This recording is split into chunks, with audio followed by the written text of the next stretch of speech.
Ang kwentong ito ay hango sa totoong buhay. Karanasan ito ni Elias. Taong 1980, walang eksaktong lugar.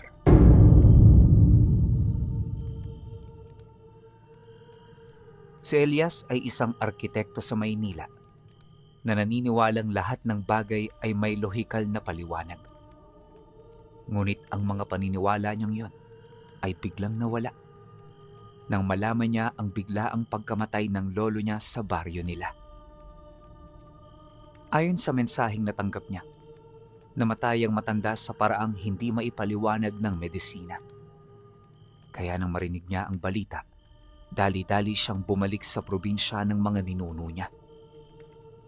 Matatagpuan ito sa isang tagong lugar sa probinsya ng Quezon, kung saan hindi naabot ng mga taong malimit na naninirahan sa malalaking bayan. Ang baryo nila ay payak na payak sa pamumuhay at halos hindi mo makikita roon ang bakas ng pag-unlad ng mga tao sa paglipas ng panahon. Ayon sa kanya, isang mga lugar na yon sa pilit niyang kinalimutan dahil na rin sa mga pangyayari noong siya ay bata pa. Ngunit dahil sa tawag ng lolo niya, wala siyang magagawa kundi ang umuwi para man lang makita ito kahit sa huling sandali. Mag-iisang araw ding nangyari ang paglalakbay bago niya marating ang huling bayan na kanyang daraanan patungo sa baryo. Mula roon, hindi siya sumakay ng kahit na anong sasakyan dahil sa sukal ng daan. Ang ginawa niya, mano-mano siyang naglakad kasama ng mga taong binayaran niya para ihatid siya roon ng ligtas. 5 ilog ang kanilang dinaanan at sa mga ilog na yon, nakita niya ang mga bakas ng bahay na kinalimutan na ng mga pamilyang minsang nagmay-ari roon. Dala ng kuryosidad, tinanong ni Elias ang kanyang mga kasama at dito niya nalaman ang isang kagimbal-gimbal na katotohanan. 2 dekada na hong iniwan ang bahay na yan. Sabi sa amin ng mga taga rito, umalis sila dahil hindi sa kahirapan, kundi dahil sa mga demonyong nakikita nila gabi-gabing nakatuwad sa gitna ng sapa. May mga pangyayari na ring ginambala sila ng mga ito, kaya para makaiwas, umalis na lang sila. Yun ang pagkakaalam ko, ha? Nang marinig ito ni Elias, hindi na siya sumagot. Ramdam niyang nagsasabi ng totoo ang taong yon, kaya ayaw na niyang marinig ang mga karagdagang kaalaman patungkol sa mga bahay na kanilang nadaanan. Pagkaraan ng ilang oras na paglalakad, tuluyan niya nang narating ang baryo. Ngunit hindi katahimikan ang sumalubong sa kanya, kundi ang amoy ng nabubulok na karne na hinaluan ng mamasa-masang lupa. Maya-maya pa, dito niya na nakita ang mga kadugo niyang masayang naglalakad papalapit. Doon, kagad siyang isinama ng mga ito patungo sa bahay ng kanyang lolo. At nang marating nila ang tahanan ng matanda, nakita niya ang lolo niya na nakasilid na sa kabaong. Kaagad na nanlambot ang kanyang mga tuhod habang paulit-ulit na sinasariwa ang mga masasayang araw nilang magkasama. Dala ng matinding lungkot, hindi na niya napigilan ang sarili niya. Kaagad siyang lumapit sa kabaong at tinitigan ang mukha ng matanda. Ngunit habang sinisipat niya ito, napansin niya na hindi mapayapa ang mukha nito. Ang balat nito ay tila tinahian ng mga itim na ugat na parang gumagalaw pa. Dahil sa mga nakita niya, kagad siyang napalingon sa tiyuhin niyang nag-aalala sa lolo niya nung nabubuhay pa ito. Ano hong nangyari sa kanya? Ba't siya nagkaganyan? Ngunit nang marinig ito ng tiyuhin niya, hindi ito kagad sumagot. Bigla itong tumalikod at sa muling pagsilay nito sa kanya, nakita niya ang asawa ng lolo niya na si Aling Saturnina.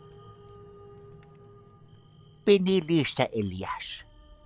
At ngayon ikaw naman ang pinili.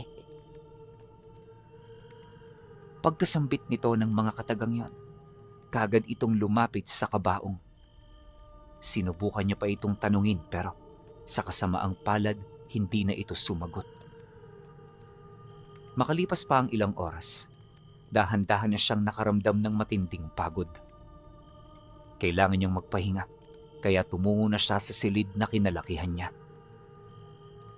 Pero pagdating niya roon, kahit anong gawin niya, hindi siya makatulog. Kapansin-pansin din ng tila mabilis na paglapot ng hangin at ang mga kakaibang tunog sa itaas ng kisame ng bahay. Maya-maya pa, may naramdaman siyang matinding pangangati sa katawan niya. Nang itaas niya ang kanyang damit, halos mapasigaw siya sa kanyang mga nakita. May mga maliliit na bukol na gumagalaw sa ilalim ng kanyang balat. Marami ito. Umabot yon ng 10. Dahil sa mga nakita niya, pilit niyang pinakalma ang sarili niya. Inisip niya na baka yun lang ang sakit sa balat na matagal na niyang iniinda. Ngunit habang tumatagal, ang bagay na yon ay nagsimulang tumibok. Maya-maya pa, isang maliit na uwang ang biglang lumabas sa kanyang pusod habang basang-basa ito ng sarili niyang dugo. Sinundan ito ng mga uod na kulay itim, kalakip ng katakot-takot na sakit. Pakiramdam noon ni Elias mamamatay na siya, kaya bago pa man ito mas lumala, humingi na siya ng tulong sa tiyuhin niya. Ngunit pagkaraan lang ng ilang minuto, hindi ang tiyuhin niya ang dumating, kundi ang lola niyang si Saturnina. Paglapit nito sa kanya, nakita niya na wala itong balak na tumulong sa kanyang kalagayan. Bagkus, para bang gusto pa nito ang kanyang mga pinagdadaanan. Pag-upo nito sa kanyang tabi, marahan itong hinawakan ng kanyang kamay habang nagwiwika sa kanya ng, Tanggapin mo ang sakit, apo ko. Yan lang ang tanging paraan para magising ang dugong nasa loob mo. Nang marinig niya ito, wala siyang nagawa kundi pagtiisan ng sakit. Kalaunan, ang kakaibang pakiramdam ay tuluyan ding nawala at sa isang kisap mata, napalitan ito ng sigla. Ito na rin ang naging hudyat para dalawin siya ng puyat at makatulog na siya ng mahimbing buong gabi. Ngunit pagsapit ng ikalawang gabi, ang katawan ni Elias ay nagsimulang magtaksil sa kanya. Ang kanyang pandinig ay naging masyadong matalas. Naririnig na niya ang tibok ng puso ng mga ibon na nasa labas ng bahay. Ang amoy ng nilagang baka sa kusina ay hindi na nakakagutom sa kanya. Sa halip, ang amoy ng sariwang dugo mula sa sugat ni Aling Saturnina ang nagpapatulo ng laway niya. Dahil sa pangyayaring yan, dito niya na sinimulang questionin ang kanyang sariling pagkatao. Ano bang nangyayari sa akin? Bakit parang nagbabago ang katawan ko? Ito ang paulit-ulit na wika ni Elias sa kanyang sarili kapag tumitingin siya sa salamin. Sa loob lang kasi ng 2 araw, pakiramdam niya noon marami na ang nagbago sa kanya. Hindi na rin naging maganda ang pananatili at karanasan niya, pero wala siyang magagawa. At pagkaraan lang ng ilang oras, pakiramdam niya nawawala na siya sa katinoan. Pilit siyang naghahanap ng mga kasagutang alam niyang imposible para sa kanyang kalagayan. Hindi naglaon. Nang mawala na siya ng pag-asa, nilapitan siya ng lola niya at dinala sa likod ng mansyon ng lolo niya kung saan hindi gaanong napupuntahan ng mga tao. Doon, ibinahagi nito ang mga katotohanang hindi niya pa nalalaman. Apo, ang ating pamilya ay hindi ordinaryo. Alam kong alam mo ito, pero pilit mo itong itinatakwil sa isipan mo. Tayo ang mga namumuno sa gabi. Tayo ang mga aswang na hindi kumakain dahil sa gutom, kundi dahil sa tungkulin. Ang panatilihin ang balanse laban sa mga mambabarang na gumagamit ng itim na singsing. Matagal na naming hinihintay ang pagbabalik mo. At alam kong imposible ito hanggat buhay pa ang lolo mo. Alam ko, Elias, na hindi mo siya matitiis. At ang awa mong yan ang nagbigay pag-asa sa aming lahat. Nabanggit din ito na mahalaga ang kanyang pagbabalik dahil sa pamamagitan niya magkakaroon ng bagong pinuno ang angkan nila. Itong hinihintay na udyat ng bawat isa sa kanila upang mapaghandaan ang banta at paulit-ulit na pananalasa ng mga mambabarang. Sa loob ng ilang dekada, wala silang ginawa kundi ang umiwas at magtago sa kapangyarihan ng mga ito. Batid kasi nila na ayaw na ng lolo ni Elias na makipagdigma, kaya wala silang magagawa. Tiniis nila ang lahat ng yon hanggang sa dumating ang bagong panahon. Mariinding inilahad ng lola niya na sa pamamagitan niya muling babalik sa kapangyarihan ang kanilang pamilya. Naniniwala rin ito na hindi siya kagaya ng lolo niya. Alam mo, Apo, masakit para sa akin na mawala ang lolo mo.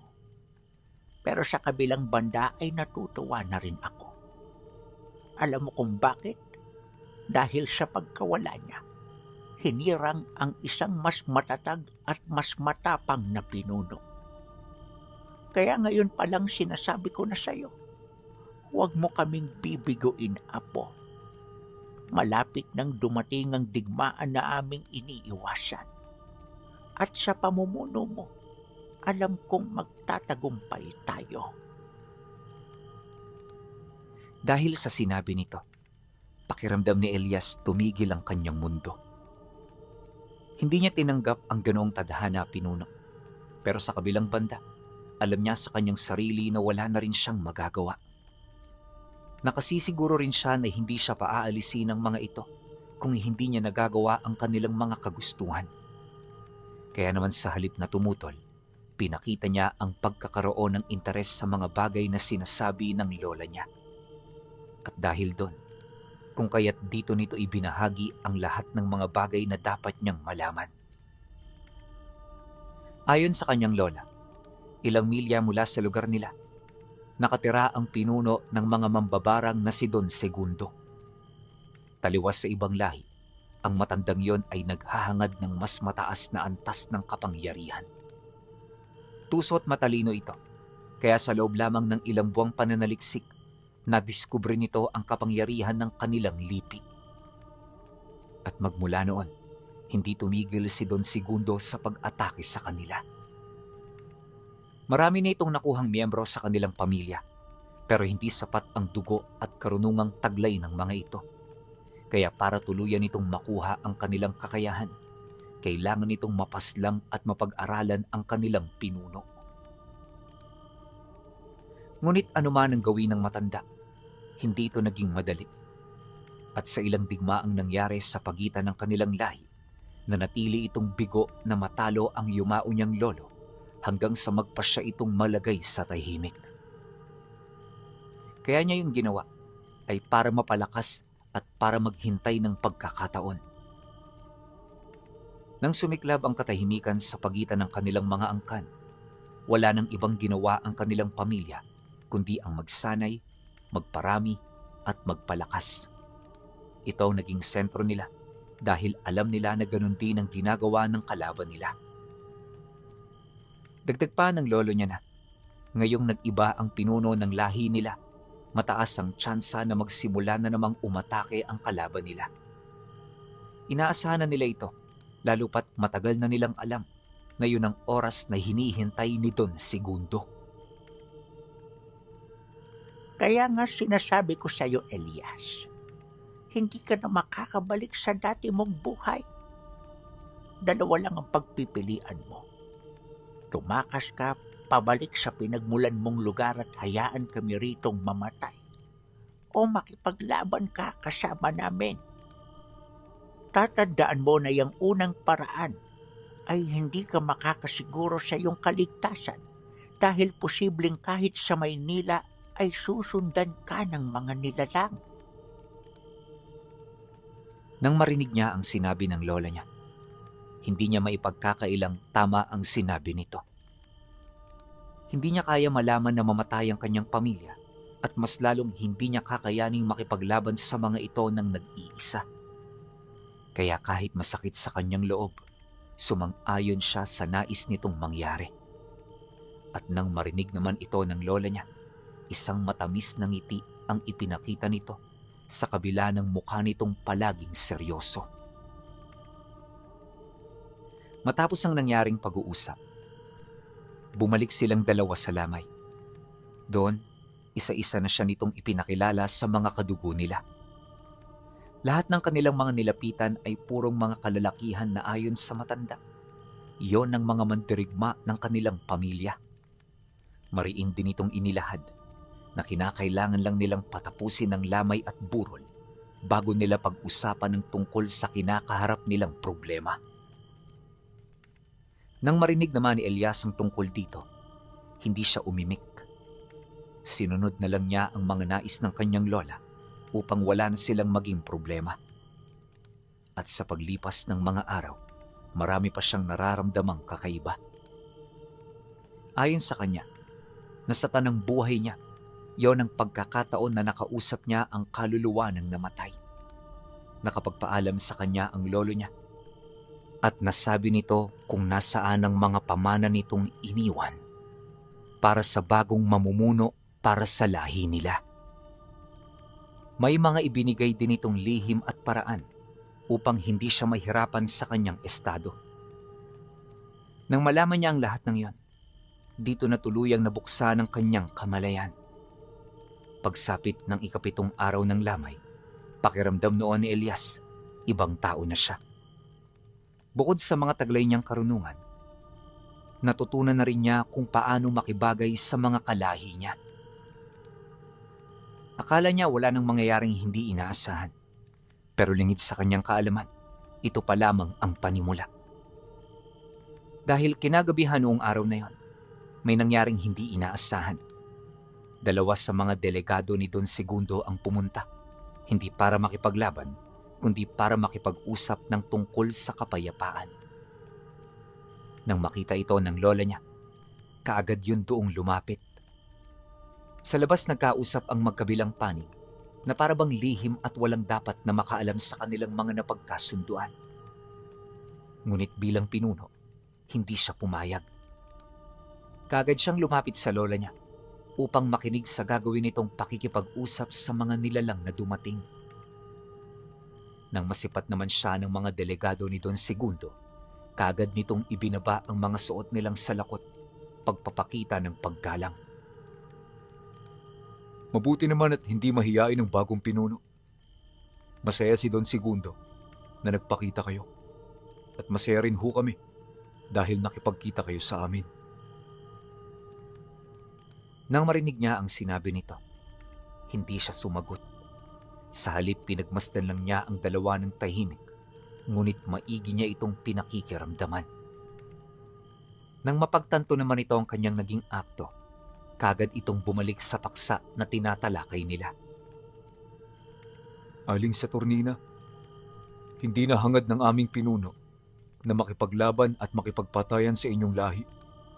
Nanawa na siya sa tagal ng ating hidwaan at ang tanging hangad niya ay ang pagkakaroon natin ng mapayapang pag-uusap at gusto niyang magkaroon tayo ng kasunduan patungkol sa palitan ng kaalaman. Siguro naman ho, patas ito para sa inyo, hindi ba? Dahil sa sinabi nito, kaagad namang huminga ng malalim ang matanda. Pagbaling nito ng tingin sa nagsasalita, kaagad itong sumagot dito ng, Kilala namin kayong mga mambabarang. Mga taksil at hindi dapat pagkatiwalaan. Sabihin mo kay Segundo, kung gusto niya ng kasunduan, siya mismo ang pumunta sa lugar namin. Huwag siyang magdala ng mga alagad kung talagang kapayapaan ang kanyang hangad. Sige na, iho. Makakaalis na kayo. Matapos itong sambitin ng matanda, kaagad namang umalis ang mga delegado. Sa halip na magsalita pa ito, pinili na lamang nitong tanggapin at respetuhin ang mga sinabi ng kausap nila.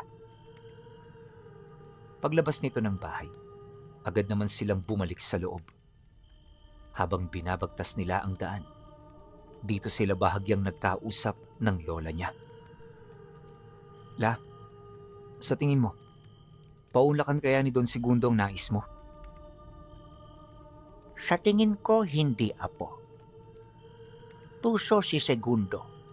Alam niya kung ano ang mga bagay na magdudulot ng panganib sa buhay niya. Hindi siya hangal para pagbigyan ng nais ko.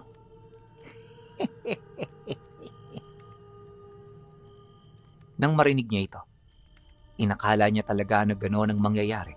Pero kinabukasan, bandang tanghali, may nakita siyang isang matandang naglalakad sa ilalim ng katirikan ng araw. Nakasuot ito ng talukbong at meron itong daladalang tungkod. Panay din ang pagyupyup nito ng tabako na parabang hindi ito makahinga ng walang usok sa loob ng kanyang baga. Pagdating nito sa labas ng bahay, kagad niyang napansin ng mga tsuhin niya na mabilis na naglalakad para lapitan ang bisita nila. Maya-maya pa, dito na rin nagpakita ang lola niya, bit-bit ang isang itak na may itim na talim. Paglapit nito sa kanya, kaagad siya nitong itinago sa likod. Lola, sino ba yan? Ngunit sa halip na ito ay sumagot. Hindi ito umimik. Basta ang sinabi lang nito sa kanya, huwag siyang maingay at gawin niya ang lahat ng ipag-uutos nito maya-maya. Dahil sa sinabi nito, nagkaroon siya ng masamang kutob. Hindi siya sigurado pero naniniwala siya na ang taong yon ay ang pinuno ng mambabarang na matagal na nilang napag-uusapan. Sa pagpapatuloy ng kanyang pagmamasid, dito niya nakita kung gaano kaseryoso ang pag-uusap ng dalawa. Wala siyang naririnig sa mga ito, pero alam niya kung gaano ito kaseryoso. Maya-maya pa, nagsimula ng tumawa ang matanda, ngunit walang naging reaksyon sa parte ng lola niya. At sa isang kisap mata, laking gulat na lamang niya nang biglang gumulong ang ulo nito sa lupa. At pagbuwal ng katawan nito, nakita niya kung papaano ito lamunin ng uod hanggang sa tuluyan na itong maging kalansay. Labis itong ikinasindak ng lahat ng naroon, sa puntong walang naglakas loob sa kanila na kumilos para ipaghigante ang lola niya. Maya-maya pa, dito na naglakad papalapit ang matanda. Tinapakan lang nito ang katawan ng lola niya na parabang isa itong basura. Pagpasok nito sa loob ng bakuran, kagad itong tumitig sa kanya, kasabay ng pag-uwika nito ng, Naging makitid ang pag-iisip ng umakto ninyong pinuno, kaya yon ang nararapat para sa kanya. Ngayon, kung hindi kayo makikipagkasundo, sapilitan kong kukunin sa inyo ang nais ko. Bibigyan ko kayo ng 3 gabi para makapag-isip. Pag-isipan nyo ito ng maigi, dahil itong huling pagkakataon nyo para mailigtas ang lahi na matagal nyo ng pinangangalagaan. Matapos nitong magwika, bigla itong naglaho pag-ihip ng malakas na hangin na may halong mga buhangin. Mabilis ding nawala ang presensya nito, kaya lahat silang nakakita ay halos hindi nakakilos sa kinaroroonan nila. Inabot pa ng ilang segundo bago sila maglakas loob na lumapit sa labi ng lola niya. Pagsilay naman ni Elias doon ng malapitan, wala siyang ibang naramdaman kundi ang matinding galit at puot. Alam niya na hindi lang yon ang mangyayari kung hindi nila pipigilan at patatahimikin ang mambabarang. Wala man siyang ideya kung ano ang gagawin niya, pero nakasisiguro siya na mahahanapan niya ito ng paraan. Hindi naglaon. Pagpasok niya sa loob ng bahay, biglang binasag ng iyak ang kanyang pananahimik at seryosong pag-iisip. Hindi kalayuan sa pinto, nakita niya ang 2 tiyahin niya na humahagulgol sa pag-iyak sa tabi ng labi ng lolo niya. Nang masipat niya ito, alam niyang may nangyayaring hindi maganda, kaya kagad niya itong nilapitan. At doon, nakita niya ang isang brutal na katotohanan. Sa loob ng kabaong, hindi bangkay ang naroon, kundi libu-libong mga insekto na nagsisikumpulan. Wala rin silang nakita roong kalansay, ni bakas ng damit ng lolo niyang namatay. Ayon sa mga tiyahin niya, ang nangyari ay parte ng kapangyarihan ni Don Segundo. Hindi nila alam kung paano ito nagawa ng matanda, pero malakas ang putob nila na kalkulado nito ang mga kilos at plano bago pa man ito nagpakita sa kanila. Posible ring ang mga delegado na nakausap ng lolo niya ang nagtanim ng patibong upang makuha nito ang labi ng lolo niya.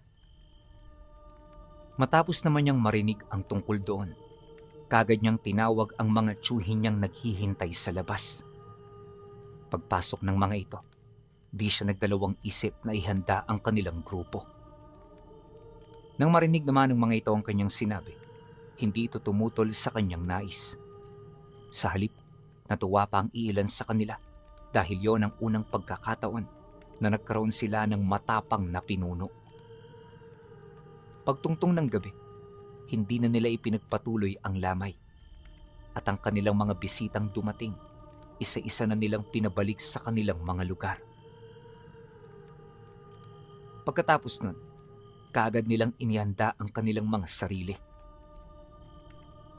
Sa ilalim ng liwanag ng buwan, naganap ang ritual ng pagpapalit ng anyo. Dahan-dahan nilang ipinahid ang mga dumi ng hayop na inilubog nila sa langis habang nag-uusal ng taimtim. At sa loob lamang ng ilang segundo, dahan-dahan ang nagbago ang kanilang mga itsura. Ang kanilang mga braso ay biglang humaba. Ang kanilang mga binti ay biglang nagkaroon ng mahahabang balahibo. At ang kanilang mga gulugod ay biglang nahiwa hanggang sa lumabas na rito ang mga buto at balat ng kanilang mga pakpak. Pagkumpas nila nito sa lupa, kagad silang umangat hanggang sa tuluyan na silang makalipad. Sama-sama nilang tinahakandaan hanggang sa marating nila ang teritoryo ni Don Segundo. Nang marating nila ang tahanan nito, para silang mga mababangis na hayop na buong puwersang sumugod. At sa isang kisap mata, nagkaroon ng paglalaban sa pagitan nila at sa pamilya ng mga mambabarang. Bagaman malakas sila pagdating sa pakikipagkumbate, hindi naging madali na mapasok ang tahanan nito. Bukod kasi sa dami ng mga patibong na dasal, nagkalat din sa paligid ang mga bagat na ginagawang baliwang mga aswang kapag nabibitag sila nito. Ganon at ganon ang nangyari sa kanila hanggang sa mapansin niya na marami na ang bumagsak sa kanila, ngunit hindi pa rin nila nagagalusan ang kanilang mga kalaban. Sa puntong yon, may mga nag-iisip na matatalo sila, pero hindi ganon ang naging paningin ni Elias. Alam niya na kapag napasok nila ang lugar nito, magkakaroon sila ng kalamangan. Kaya sa halip na tumakas kagaya ng ginawa ng iba nilang mga kasama, pilit niyang inalis ang harang ng mga mambabarang hanggang sa makapaglikha na siya ng isang maliit na butas mula sa daan-daang insektong ginawa nitong harang sa kanilang tahanan. At nung mawasak na niya ang harang na yon, tsaka na nakapasok ang kanilang lipi. Mula sa loob ng bahay, naganap ang tunay na digmaan. Kagad nilang sinunggaban ng mga mambabarang na taimtim na nagdarasal habang walang habas itong pinag-uundayan ng saksak sa dibdib. At nung mapaslang na nila ang mga bantay, dali-dali nilang pinasok ang bahay. Hindi na nila inisip kung ano ang bitag na maaapakan nila dahil sa mga sandaling yon, mas nanaig ang nararamdaman nilang galit. Pagpasok nila sa loob ng mansyon ni Don Segundo, nakita nila ang mga mambabarang na nakatayo sa tabi nito. Hindi ito katulad ng mga ordinaryong mambabarang pinuno, sa kadahilanang may kakayahan itong gumamit ng katawan ng isang engkanto para makipaglaban sa kanila. Ang mga engkantong naaalipin ng mga ito ay may kakayahang gumamit ng mga elemento, kaya pagsugod nito, kagad na napaslang ang ilan sa kanyang mga kasama. Walang kahirap-hirap itong tinusta ng mga mambabarang hanggang sa makaramdam na ng takot ang mga nakaligtas at nakailag sa tiyak na kamatayan. Nang mapansin naman ni Elias ang pag-aalangan ng kanyang mga kasama, naglakas loob siyang kalabaning mag-isa ang mga engkanto. Gamit ang karunungan ng lolo niya, ipinakita niya sa mga ito kung papaano niya ito lipulin. Nung mapaslang siya ng isa, tsaka pa lamang niya nalaman na nakatali rin pala ang buhay ng mga mambabarang sa mga nilalang na yon. Kaya nang matuklasan niya ito, kagad niyang pinaslang ang iba pang papasugod sa kanya.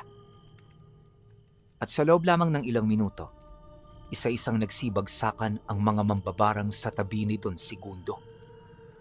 Nang masipat ito ng matanda, dito na ito tumayo. Pagsilay nito sa kanya, dahan-dahan itong napangiti habang inilalabas ang isang bilog na bato na kulay tanso. Pagsilay niya rito, napansin niya ang malapot na likido na walang hanggang dumadaloy dito. At sa loob lamang ng ilang segundo, biglang umahon sa mga likidong yon ang mga itim na insekto.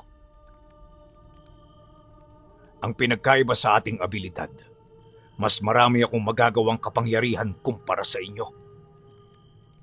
Kayo nakatuon ang abilidad ninyo sa mga lakas. At yan ang dahilan kung bakit kayo matatalo sa gabing ito. Pagkasambit nito ng matanda, biglang bumaha ang insekto sa loob ng mansyon. Kagad nitong pinatay ang kanyang mga kasama, maliban sa kanya. Maya-maya pa, nadatna ni Elias ang kanyang sarili sa ilalim ng tumpok ng mga insektong nagpupumilit na pumasok sa loob ng kanyang katawan. Ngunit anuman ang gawin ng mga insektong yon, hindi nito kayang gasgasan ng kanyang balat na kasing tigas ng kamagong. Paunti-unti, sinikap niyang umahon sa guhong yon hanggang sa makabalik na siya sa kanyang sariling mga paa. At sa puntong yon, Pinuno, hindi na siya nag-isip pa. Ginawa na lang niya ang sinabi ng kutob niya hanggang sa magharap na sila ng matanda. Pag-ahon niya sa guho ng mga insekto, dito niya nakita si Don Segundo na patuloy pa ring nagdarasal. Pagsilay nito sa kanya, kagad siya nitong sinabuyang ng napakaraming alakdan na mabilis namang gumapang at tumusok sa kanyang katawan. Ngunit kahit bumabao ng mga talim nito, hindi siya nanghihina. At gaano man karami ang insektong ipinukol nito sa kanya, di siya natinag hanggang sa magkaharap na silang dalawa. Pag-unday niya ng saksak sa tiyan nito, kaagad niya itong iniangat sa lupa, kasabay ng pagwika niya rito ng, "Hindi lang lakas ang aming sandata, Segundo. Ang pinakasentro ng aming kapangyarihan ay ang galit at puot. At yon ang wala ka. Dahil dyan, kung bakit kayo matatalo sa gabing ito." Matapos niya itong sambitin, napasigaw na lamang ng malakas si Don Segundo. At sa loob lamang ng ilang minuto, nang hina ito at kalaunay namatay. Matapos ang digmaan, nagbago ang pamumuhay ng kanilang angkan. Bilang pinuno, hinati ni Elias ang kanyang oras at responsibilidad. Kada 2 linggo, umuuwi siya sa kanilang probinsya para pamahalaan ang lahi niya. At kada 2 linggo naman, bumabalik siya ng Maynila para humagilap ng pera. Ganon at ganon ang ginawa niya, hanggang sa bansagan siya ng mga kalahi nila na bagong malakas na pinuno ng angkan.